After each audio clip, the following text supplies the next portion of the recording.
My father often dreamed of getting out of what he called poverty. He was warm, he was caring, he was loving, he was generous to a fault. And that's the way I'd like to remember my dad.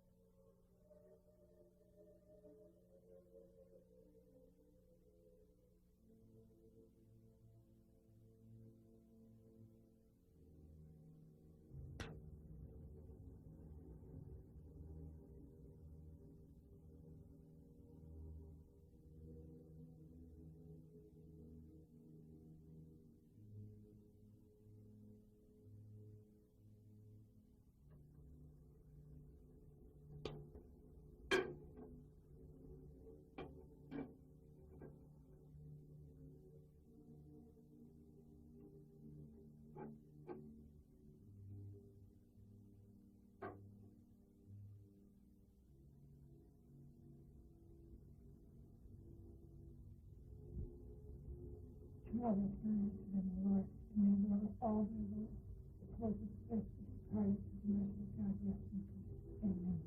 In the name of the Father, and of the Son, and of the Holy Spirit. Amen.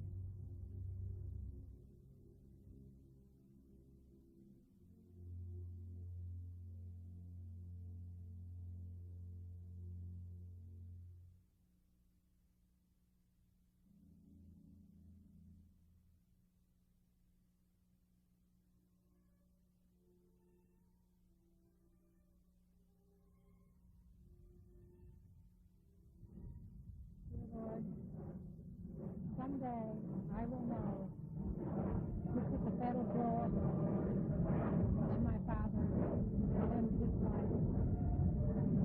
Praise you, Lord, for my father, my mother, and my grandfather who are buried here today.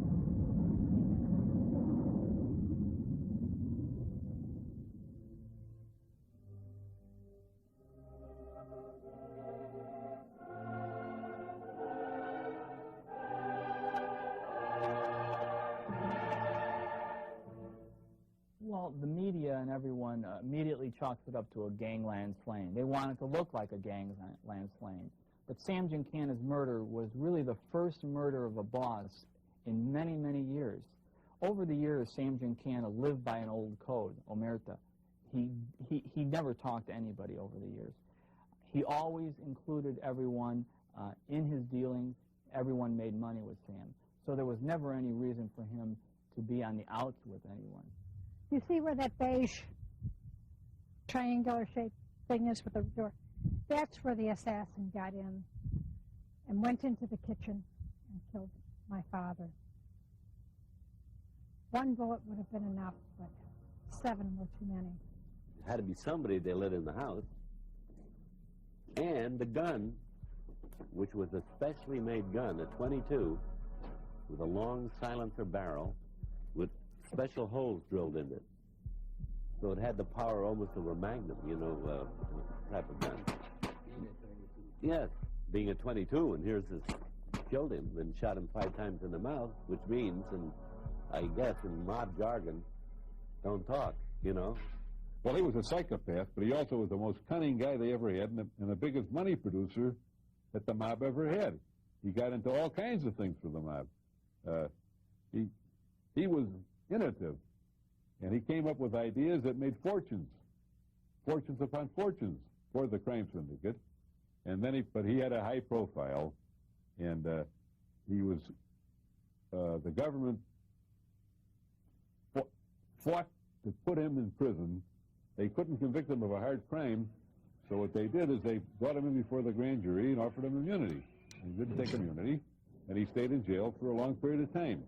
When he got out, they planned to bring him back again and do the very same thing.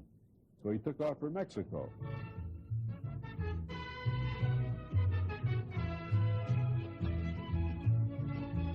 And then he got kicked out of Mexico. And he comes back here. And now he wants more power, more take, more influence. Not unlike Hoffa, things were already set. Everything was fine. And Giancana, having been gone that long, did not have the power base and the soldiers and the people answering to him, and he was eliminated. It was, you know, a quote business decision in terms of the mafia organization in the truest sense of the word. The two opposite ends of the spectrum as far as to who killed my dad. I thought at the time it was the CIA, because he was going to testify in committee regarding the Castro problem. The object of the mission was to deliver a team of assassins with a special weapon, and they were supposed to, since they went into Cuba and into Havana, they were supposed to shoot Castro. Sir, based on my knowledge of the three individuals who were working with the CIA, I believe that the first approach was in fact made to Mr. Roselli.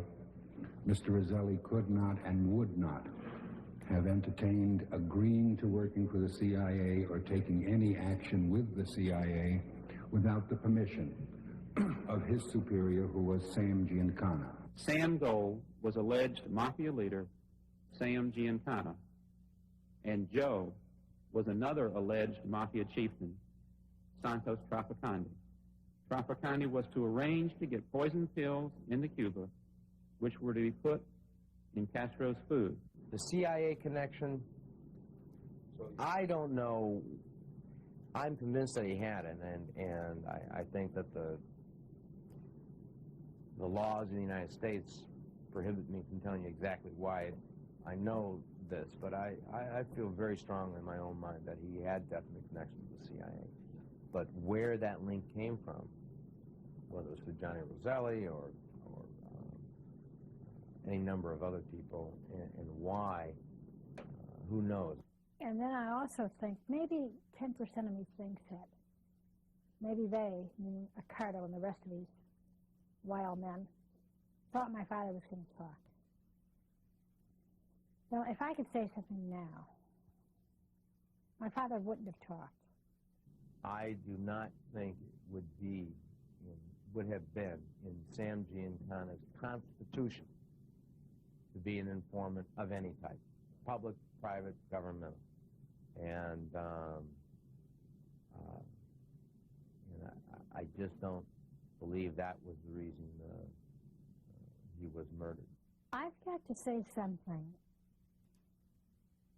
right now to let you know that all of the men that came to our home and all of the men that I had met at the weddings and wakes and things like that, on the bad side, I will say, I liked. There was just something really neat about these guys, like Leonard Tufano and Accardo, and there was a rat pack of Peter Lawford and all of these wonderful theater people. Frank Sinatra, they were very dear friends, my father and Sinatra.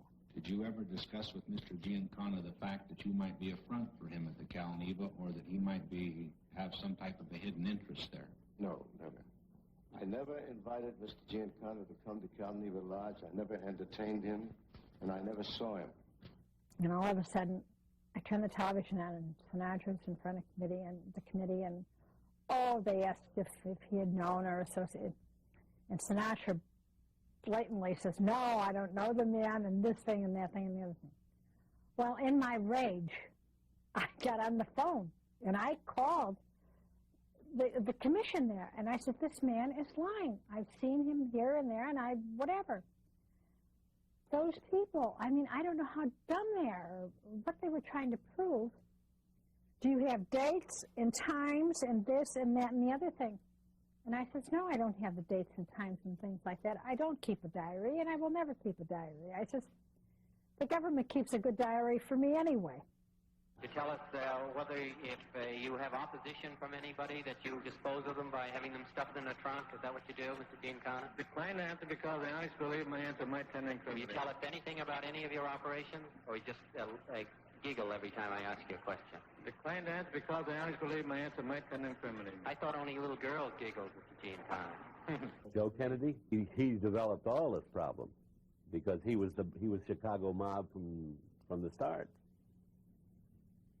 He bought this merchandise mart here under Roosevelt for nothing practically.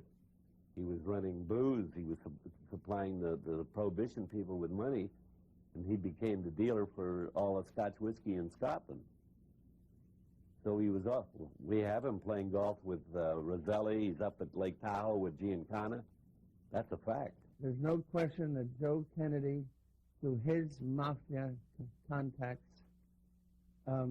got the mafia to help elect his son, first to have him nominated as a candidate, and then in West Virginia, and then to elect him in the state of Illinois, because Sam Giancana controlled certain crucial districts where if he got the vote from those districts, he would win the state of Illinois, and that would give him the election. No doubt about that. Joseph Kennedy asked for the help from the mob. All I know is that the Chicago machine got Kennedy elected, and that's all I could say about it. I mean, I guess Sam campaigned quite a deal for Kennedy for some unbelievable reason. Joseph Kennedy, again, recognized we need the mob's assistance in making sure the vote gets out for Jack Kennedy. At that time, money was important because they could pay off people to make sure that certain people vote. And it's been rumored that thousands of dollars were contributed. I know for a fact that my uncle contributed $500,000 of his own money. It was rumored $50,000 that the Chicago outfit put forth, but that was not the case. It was $500,000. Joe Kennedy was a pirate. He was an unscrupulous type of businessman who made his initial